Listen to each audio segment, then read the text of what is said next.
편한 신발 싫어하시는 분 계신가요? 멋도 살리고 발도 편하다면 그만큼 좋은 것이 없습니다. 이 두 가지를 모두 만족시키는 브랜드, 바로 100년이 넘는 전통을 가진 미국 출신의 뉴발란스입니다. 1906년 미국 보스턴에서 탄생한 뉴발란스는 현재 100개가 넘는 국가에서 제품을 판매하고 있으며 수많은 프로팀과 운동선수들을 후원하는 브랜드로 자리매김했습니다. 과연 모르는 사람이 없는 뉴발란스의 숨은 역사와 재미있는 사실들은 무엇이 있을까요? 뉴발란스가 탄생할 수 있었던 건 바로 윌리엄 라일리라는 남자 덕분입니다. 영국에서 태어나 미국으로 건너온 이민자였던 윌리엄은 편한 발에 관심을 가졌습니다. 발이 편해야 건강하다는 걸 알고 있었는지는 모르겠지만 어쨌거나 하루 종일 서 있는 경찰이나 소방관 같은 직업군을 위한 신발을 만드는 것이 그의 목표였습니다. 그러던 어느 날 그는 닭을 보고 부처처럼 깨달음을 얻었죠. 닭은 3개의 발가락만으로도 완벽하게 균형을 잡고 있었던 걸 알게 된 겁니다. 이로부터 영감을 받은 그는 발을 지지해주는 아치 서포트를 개발하는데 쉽게 말하면 아치형의 깔창이었습니다. 한마디로 처음에는 신발 팔던 회사가 아니라 깔창 팔던 회사였다는 이야기인데요. 물론 이 기술을 응용해 나중에 신발을 만들기 시작했죠. 이 아치 서포트라는 깔창은 당시 하나에 $5로 신발 하나 가격이었습니다. 좀 비싸긴 했지만 꾸준히 수요가 있었고 덕분에 뉴발란스는 대공황 시기에도 깔창을 팔 수 있었습니다. 이렇게 만든 깔창을 어떻게 팔았냐고요? 윌리엄이 직접 돌아다니며 영업을 뛰었습니다. 대공황이라는 위기도 넘긴 그는 1938년부터는 신발을 만드는데 바로 달리기 선수들을 위한 러닝화였습니다. 깔창 만든 경험이 있어서인지 신발은 가볍고 편했고 덕분에 사람들에게 사랑받을 수 있었죠. 뉴발란스는 러닝화부터 농구화나 복싱화까지 다양한 운동용 신발을 만들기 시작했지만 당시에는 뉴발란스라는 브랜드로 신발을 만들진 않았고 다른 브랜드의 신발을 대신 만들어주는 일을 했습니다. 뉴발란스의 창업자인 윌리엄 라일리가 죽은 뒤 회사명은 후임자가 뉴발란스 오소페딕 레버레토리로 변경합니다. 불균형한 발에 새로운 균형을 창조한다는 의미를 가진 이 이름은 발을 편안하게 만들어주겠다는 뉴발란스의 의지가 담긴 이름이었죠. 이름을 바꾼 이후인 1970년대부터 본격적으로 제품들이 사랑받기 시작하면서 이 이름은 편한 신발의 대명사가 되었습니다. 참고로 뉴발란스의 상징과도 같은 신발 측면의 N 로고도 이 시기부터 처음 새겨지기 시작했지요. 뉴발란스의 상징과도 같은 N 로고가 처음 새겨지기 시작한 모델은 바로 러닝화인 320 모델입니다. 이 신발이 사람들에게 알려지면서 오늘날 뉴발란스라는 브랜드의 신발 이미지가 각인되기 시작했습니다. 뉴발란스가 미 육군, 해군, 그리고 해병대에 체련화를 납품한다는 사실을 알고 계시나요? 자그마치 $1,700만 규모의 계약인데 훈련소의 훈련병들에게 뉴발란스의 운동화가 지급됩니다. 체련화도 뉴발란스라니 갑자기 미군이 되고 싶은 순간이네요. 뉴발란스 제품들을 보면 메이드 인 USA 그리고 메이드 인 UK가 있다는 걸 알 수 있습니다. 이는 뉴발란스의 뿌리가 영국과 미국 두 군데에 있기 때문입니다. 그리고 중국의 뿌리는 없지만 대신 생산 단가가 저렴하죠. 뉴발란스 제품들 중에는 우리에게 친숙한 것들이 많습니다. 한동안 인기를 끌었던 327, 스티브 잡스가 신어 유명해진 992, 530이나 993 같은 모델들이 우리에게 잘 알려져 있습니다. 하지만 그 중에서 한 가지만 꼽으라면 클래식이라 불리는 574를 골라야 할 것 같네요. 1980년대 출시되어 뉴발란스 전체 모델 중에서 두 번째로 많이 팔린 모델인데요. 1980년대 당시 뉴발란스는 러닝화로 많은 사랑을 받고 있었는데 소비자층이 두터워지면서 가격이 좀 더 저렴하고 막 신을 수 있는 신발을 찾는 경우가 늘었습니다. 그래서 뉴발란스는 생산 단가를 대폭 줄인 편한 신발을 내놓았는데 이것이 바로 574였죠. 가격도 저렴하고 발도 편하니 사람들에게 지금도 큰 인기를 끌고 있고 스테디셀러로 사랑받고 있습니다. 뉴발란스의 모델명이 숫자인 이유를 아시나요? 더 높은 숫자일수록 좋은 기술이 들어간 신발이고 낮은 숫자일수록 기술이 별로 들어가지 않은 신발입니다. 높은 숫자의 신발은 뭔가 운동용 같아 보이고 그 반대는 그렇지 않았던 이유가 있었네요. 2001년 국내에 처음 들어온 뒤로 뉴발란스는 국내에서도 많은 사랑을 받고 있습니다. 잊을만 하면 돌아오는 이 브랜드를 아마 한 번도 안 신어본 사람은 있어도 한 번만 신어본 사람은 없을 겁니다. 그만큼 인기가 좋은 뉴발란스는 이제 스포츠용 신발뿐만 아니라 의류와 다양한 용품까지 생산하는 회사로 자리매김했는데요. 과연 뉴발란스는 지금의 인기를 앞으로도 계속 이어갈 수 있을까요? 많은 기대가 되는 순간입니다.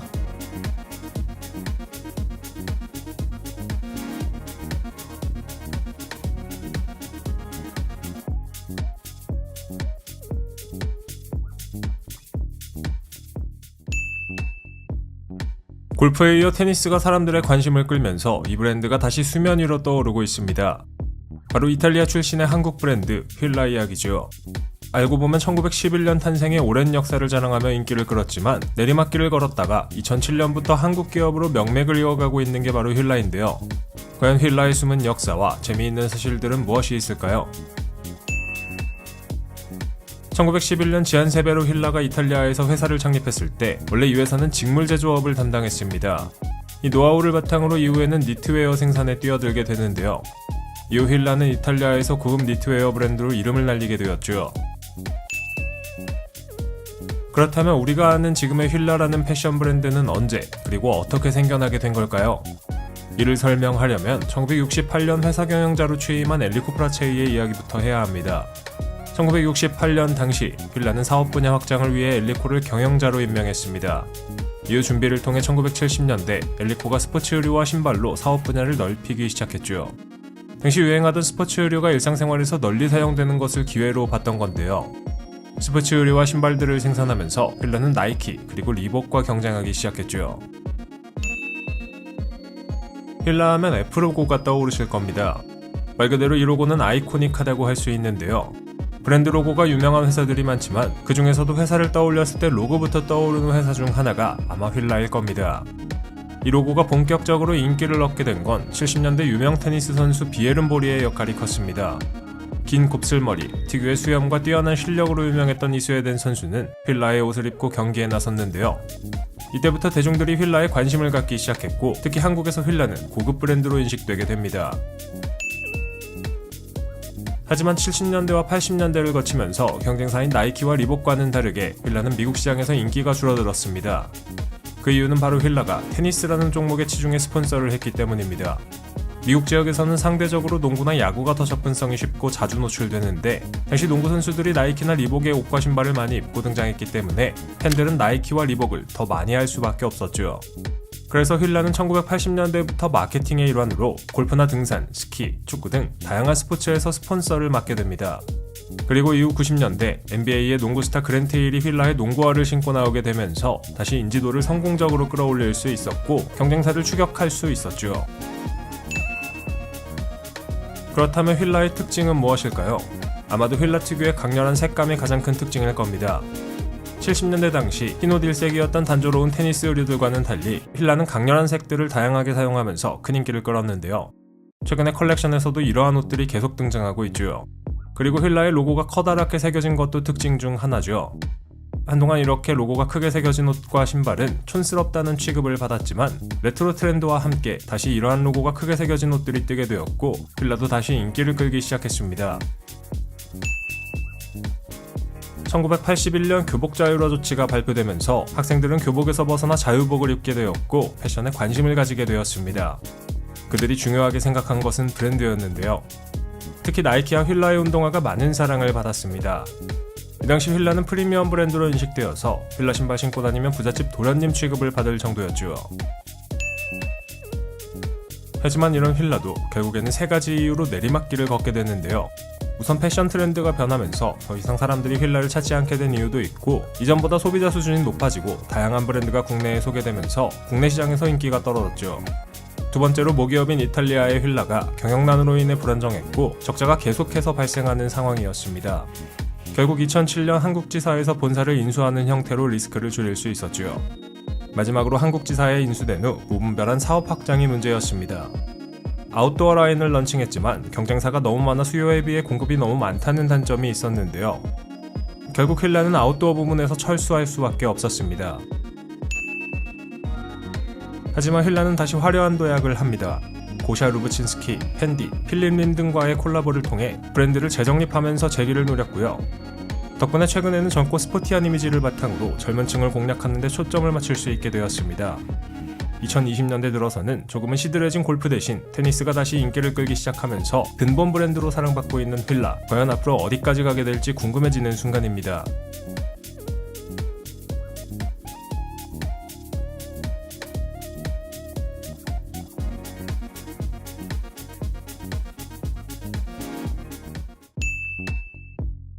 친환경은 대세가 되었습니다.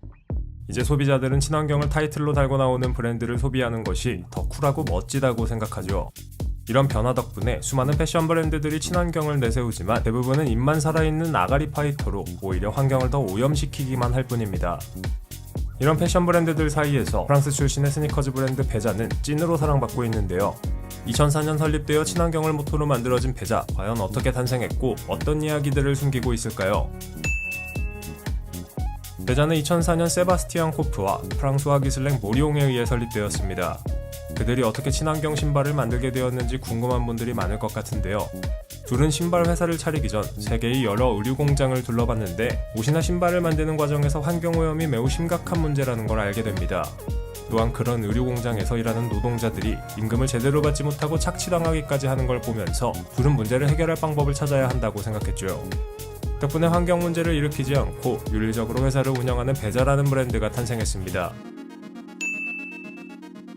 그렇다면 베자는 기존의 의류회사들이 갖고 있던 문제점을 어떻게 해결했을까요? 우선 환경을 오염시키지 않는 친환경 재료를 사용했습니다. 비싼 값을 주고서라도 환경오염을 일으키지 않는 유기농 면이나 고무, 가죽 등의 재료를 사들여 신발을 만듭니다. 그리고 프라이탁이나 파타고니아 같은 브랜드처럼 폐기물을 재활용해 새로운 제품으로 탄생시키기도 하죠. 이 과정을 거쳐 신발을 만드는 데 도움을 주는 노동자들은 정당한 임금과 대우를 받으며 일을 합니다. 많은 패션 브랜드들이 원가 절감을 위해 값싼 재료와 노동력을 사용하는 것과는 큰 차이를 보인다고 할 수 있습니다. 여기까지 이야기를 들어보면 한 가지 의문이 듭니다. 다른 회사들보다 만드는 데 돈을 더 투자해야 하니 당연히 베자에서 만드는 신발의 가격은 비싸질 것이라는 결론이 나오죠.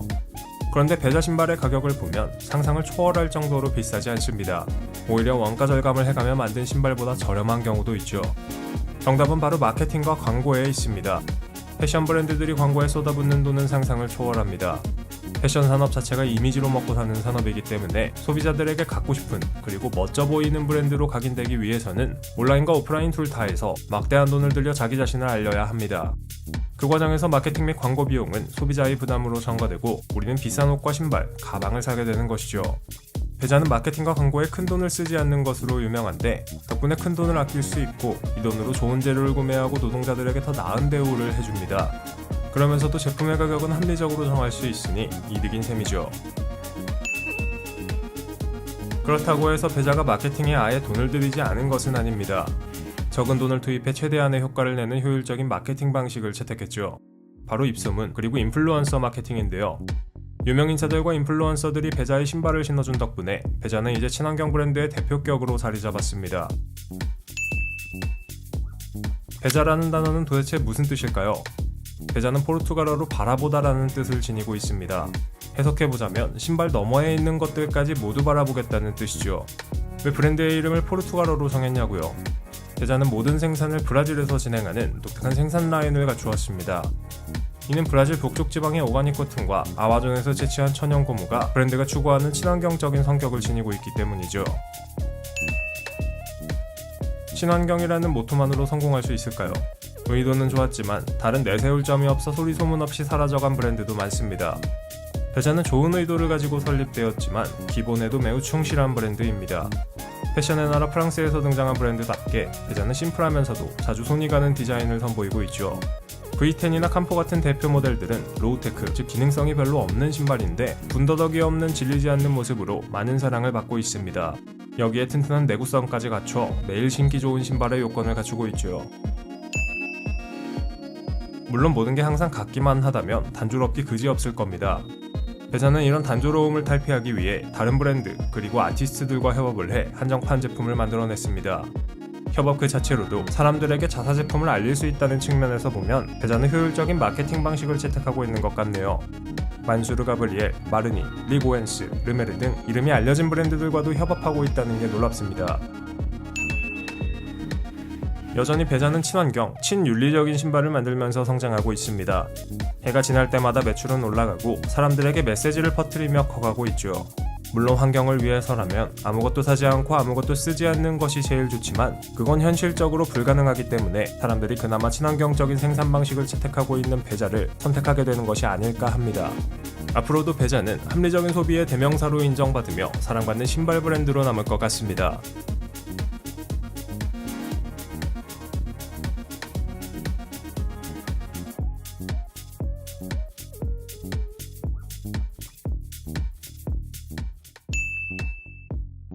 못생긴 신발은 이상하게 인기가 있습니다. 최근 몇 년간 발렌시아가의 신발을 필두로 다양한 브랜드의 어글리 슈즈가 인기를 끄는 중이죠. 여러 브랜드 중에서 요즘 들어 자주 보이는 건 바로 프랑스 출신의 아웃도어 브랜드 살로몬인데요. 재미있는 건 살로몬이 원래 스키용품을 만들던 회사였으며 패션과는 별로 연관이 없었다는 겁니다. 도대체 어떤 일이 일어났길래 살로몬은 패션계에서 인기를 끄는 신발 브랜드가 되었을까요? 살로몬의 시작은 프랑스와 살로몬 덕분입니다. 그는 뛰어난 손재주로 여러 기계를 만들었는데 만드는 제품들이 매우 정교해서 인정을 받았죠. 2차 대전이 끝난 이후 유럽의 부유층들은 산으로 스키를 타러 가는 걸 즐기게 되었고 관련 용품이 불티나게 팔리기 시작했는데 살로몬의 손재주는 뛰어난 스키용품을 만드는 데 최적화되어 있었습니다. 덕분에 1947년 살로몬은 자신의 이름을 내걸고 스키용품을 만들기 시작했죠. 1972년이 되자 살로몬은 세계 최고의 스키용품 브랜드가 되었습니다. 장인으로 인정받은 실력으로 스키용품을 만들었으니 얼마나 사람들에게 인기를 끌었을지 대략 상상이 갑니다. 살로몬은 여기서 멈추지 않고 1990년대 들어 부츠나 스노우보드용 신발, 등산화, 트레킹화 등 다양한 신발들을 만들기 시작했죠. 한마디로 사업 분야를 확장해 나간 건데 지금 우리에게 인기 있는 제품들은 스키용품보다는 사실 신발들이니 그 역사가 생각보다 오래되지 않았다는 점을 알 수 있습니다. 살로몬이라는 브랜드에게 중요한 기점은 바로 2015년입니다. 이 시기부터 패션 분야에서 살로몬이라는 이름이 자주 보이기 시작했기 때문이죠. 이전까지는 순수하게 스포츠용품 브랜드였지만 2015년부터 살로몬의 신발을 신고 사진을 올리는 인플루언서들이 속속들이 등장하게 된 겁니다.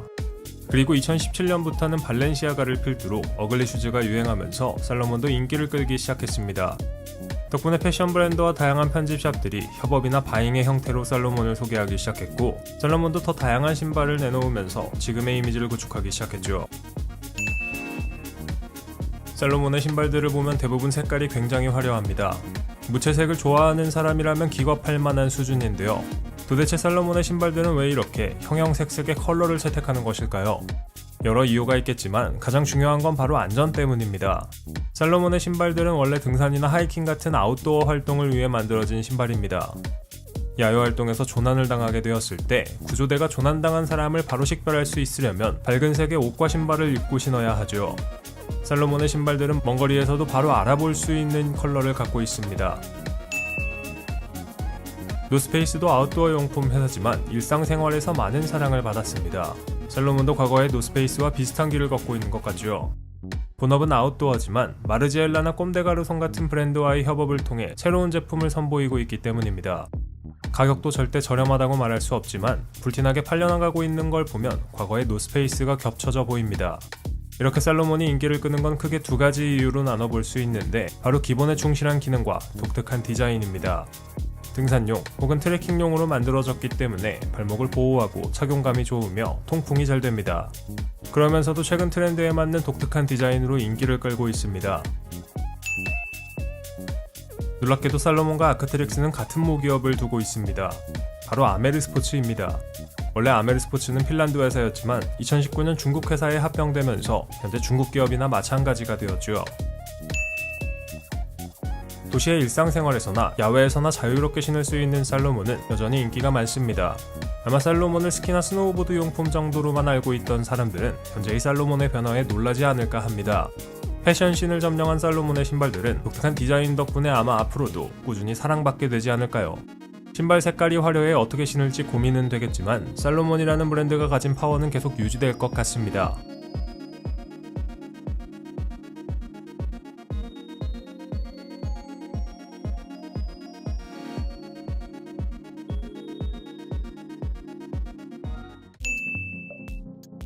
러닝화 하면 이 회사입니다. 여러분의 머릿속에 바로 떠오르는 브랜드, 바로 일본 출신의 아식스입니다. 아식스는 전 세계에서 가장 잘 알려진 운동화와 의류 브랜드 중 하나로 뛰어난 성능과 다른 브랜드에 비해 상대적으로 저렴한 가격 때문에 인기를 얻고 있죠. 사실 많은 사람들이 아식스를 운동화 회사로만 생각하지만 아식스는 신발 한 켤레를 뛰어넘는 회사라고 할 수 있는데요.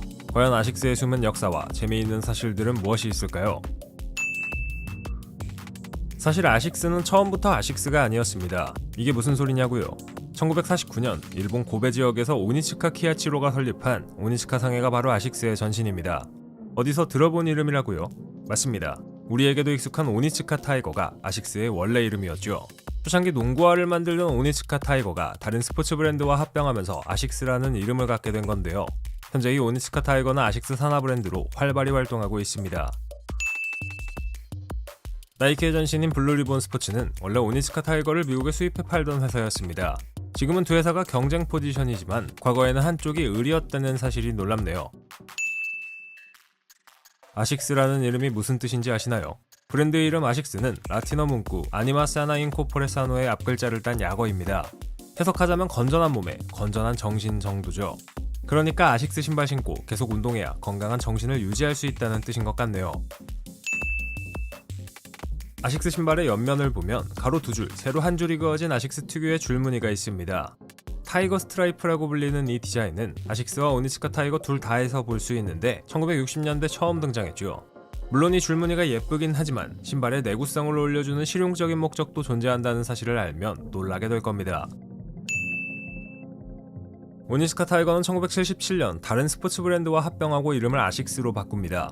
하지만 아식스는 세계적인 브랜드와의 경쟁에서 밀려나가기 시작하죠. 나이키와 아디다스, 퓨마 같은 유명 브랜드들이 더 큰 인지도를 쌓아가고 있었기 때문입니다. 아식스는 경쟁자들을 누르기 위해 1980년대 자사 신발에 젤 기술을 도입합니다. 쉽게 말하면 아디다스의 부스트나 나이키의 에어와 비슷한 쿠션인데 이 기능이 도입된 신발이 미국에서 큰 인기를 끌면서 아식스는 상황을 반전시킵니다. 충격을 흡수하고 발을 지지해주며 편하게 해주는 이 기술 덕분에 아식스는 달리기용 신발의 강자로 자리매김할 수 있었죠. 현재도 아식스 제품 중에서 젤이라는 이름이 붙은 신발에는 인기가 많습니다. 아식스의 연구진이 실리콘이 충격을 흡수한다는 사실에서 착안을 탄생시킨 젤 기술은 꽤나 과학적입니다. 사람이 달리기를 할 때 앞꿈치와 뒤꿈치에 가해지는 힘이 다르다는 걸 파악하고 각 부분에 맞는 기술을 탄생시켰죠. 발 뒤꿈치와 발등은 달리는 동안 러너에게 가장 큰 영향을 미치는데요. 그래서 아식스는 리어풋 젤 기술을 도입해 러너가 부드럽게 달릴 수 있도록 했고 포어풋 젤 기술로 운동 중 충격을 줄입니다.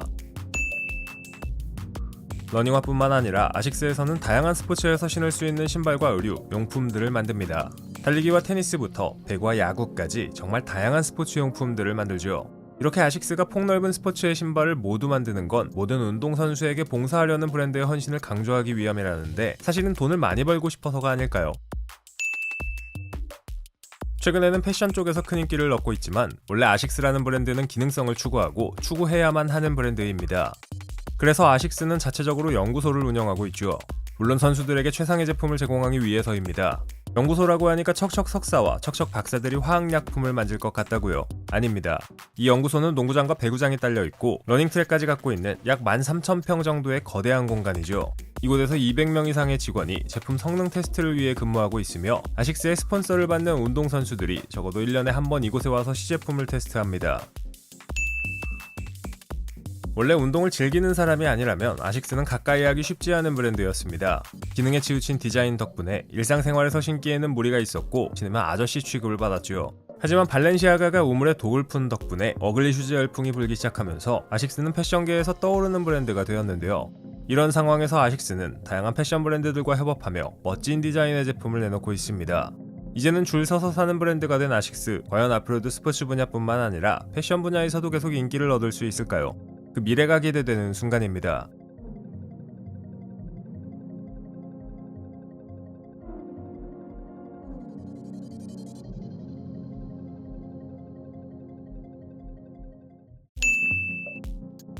많은 브랜드의 이름에는 재미있는 의미가 숨어 있습니다. 스케쳐스도 마찬가지인데 스케쳐스는 가만히 앉아있을 수 없는 아이를 가리키는 단어입니다.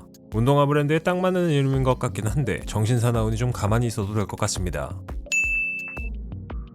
최근 대세로 떠오르고 있는 운동화 브랜드가 있습니다. 바로 S로고가 선명하게 새겨진 미국 출신의 스케쳐스인데요. 이미 우리에게도 익숙한 이 브랜드, 신었을 때 편안함을 주는 것으로 유명합니다. 2025년 들어서면서 전통의 강호 나이키와 아디다스가 고전하는 사이 빠르게 치고 올라오며 인지도를 높였습니다. 한정판도 잘 내놓지 않고 비교적 저렴한 신발만을 출시하는데 어떻게 스케쳐스는 이렇게 인기를 얻게 된 걸까요? 과연 스케쳐스에 숨겨진 역사와 재미있는 사실들은 무엇이 있을까요? 스케쳐스는 1992년 로버트 그린버그가 12명의 직원과 함께 미국 캘리포니아에서 창립했습니다. 그린버그는 자신의 브랜드를 시작하기 전 LA 기어라는 운동화 회사를 창립했지만 그 회사에서 해고된 뒤 독립해 만든 게 스케쳐스입니다. 당시 일상생활에서 편하게 신을 수 있고 합리적인 가격대의 운동화를 만드는 회사가 없다는 점에 착안해 틈새 시장을 공략하기 위해 스케쳐스를 시작하게 되었죠. 지금은 운동화로 잘 알려져 있지만 사실 스케쳐스가 가장 먼저 만든 신발은 부츠였습니다. 1990년대 당시 유행하던 이 부츠를 통해 스케쳐스는 꽤 큰 성공을 거뒀고 이 부츠를 시작으로 현재는 3,000개가 넘는 디자인의 운동화를 판매하고 있습니다. 물론 지금도 이 부츠는 캐스케이드 부츠라는 이름으로 판매되고 있습니다. 현재 우리가 생각하는 스케쳐스의 운동화와는 다소 다른 모습이었죠. 스케쳐스 최초의 운동화는 1993년 출시된 크롬돔이었습니다. 이 신발은 당시 인기가 많았던 찌천과 잘 어울렸으며 남녀 공용으로 착용할 수 있었습니다. 부츠로 먼저 사람들에게 이름을 알린 후 독특한 디자인의 운동화를 선보이며 스케쳐스는 본격적인 운동화 브랜드로 인식되기 시작합니다. 나이키는 원래 오니츠카 타이거의 미국 수입 업체였습니다. 그리고 스케쳐스는 원래 영국의 닥터 마틴을 수입하여 미국 내에서 판매할 목적으로 설립된 회사였죠. 창립 초기에는 실제로 닥터 마틴을 유통하기도 했으나 계약 위반 등의 복잡한 문제를 겪은 뒤 그린버그는 독자적인 브랜드를 만들어 직접 디자인하고 제품을 판매하기로 결심했습니다. 창업한 지 불과 2년 만에 스케쳐스는 신발 및 소매 시장에서 빠르게 성장하기 시작했습니다. 이 시기부터 의류도 제작하기 시작했는데요. 이는 신발을 구매하는 소비자들이 의류도 함께 구매하도록 유도하려는 의도였습니다. 물론 스케쳐스가 선보이는 운동화처럼 의류 역시 편안함과 착용감, 스타일에 중점을 두고 제작되었지요. 이렇게 운동화와 의류를 함께 제작하며 인기를 얻은 스케쳐스는 여성용 및 아동용 신발로도 영역을 넓히게 되었고 덕분에 1990년대 후반부터 나이키와 리복의 경쟁자로 부상하게 됩니다. 스케쳐스가 자체 애니메이션 시리즈도 보유하고 있었다는 사실 알고 계셨나요? 10대들을 대상으로 한 이 애니메이션은 슈퍼히어로 3명이 위기를 헤쳐나가는 내용을 담고 있었는데요. 이게 신발 판매랑 무슨 연관인지는 잘 모르겠습니다. 하지만 유명세를 얻으면 그에 따른 고충도 따르게 마련입니다. 명품 브랜드만 짝퉁이 생기는 건 아닙니다. 스케쳐스처럼 가격대가 비교적 낮은 브랜드라도 강한 브랜드 이미지를 보유하고 있다면 짝퉁이 넘쳐날 수밖에 없습니다. 스케쳐스는 자사 제품을 모방한 상품들로 인해 예상치 못한 문제에 직면해야 했는데요. 물론 스케쳐스는 이러한 문제를 고소미로 해결해 나가고 있지만 여전히 가짜 스케쳐스 제품들이 시장에 퍼져 있는 상황입니다. 따라서 스케쳐스를 구매하시려면 꼭 정품 여부를 잘 확인하시고 구매하는 게 좋습니다. 스케쳐스는 현재 120개 이상의 호가에서 판매되고 있습니다. 사실 스케쳐스의 신발은 남극 대륙을 제외한 모든 대륙에서 판매되고 있는데요. 이 정도면 세계 정복이 목표인 것 아닌가 하는 생각도 듭니다. 또한 본토인 미국에서는 매년 1억 켤레 이상의 신발이 판매되고 있는데 남성과 여성, 어린이 등 모든 연령대의 소비자가 구매할 수 있는 제품들이기 때문에 이런 결과가 가능했습니다. 본토인 미국뿐만 아니라 중국에서도 스케쳐스의 인기는 매우 높습니다. 미국산 운동화라는 이미지에 더해 착용감이 뛰어난 신발이니 인기가 없을 이유가 없겠죠. 세계에서 가장 규모가 큰 시장인 미국과 중국 양쪽에서 모두 선전하고 있기 때문에 스케쳐스는 2023년 기준 매출 규모로 세계에서 세 번째로 큰 운동화 회사로 성장했습니다. 스케쳐스가 이렇게나 큰 회사라는 사실 놀랍지 않으신가요? 1992년 캘리포니아 해변의 작은 집에서 시작된 스케쳐스는 짧은 기간 동안 엄청난 성공을 거두었으며 여전히 신발 분야의 글로벌 리더로 강세를 보이고 있습니다. 남성과 여성, 어린이 등 모든 연령대의 사람들이 신을 수 있는 발이 편한 신발을 만드는 덕분에 국내에서도 많은 사랑을 받고 있죠. 과연 앞으로도 스케쳐스는 인기를 얻으며 성장해 나갈 수 있을까요? 나이키와 아디다스라는 걸출한 경쟁자들 틈바구니에서 스케쳐스는 어떻게 살아남게 될까요? 그 미래가 기대되는 순간입니다.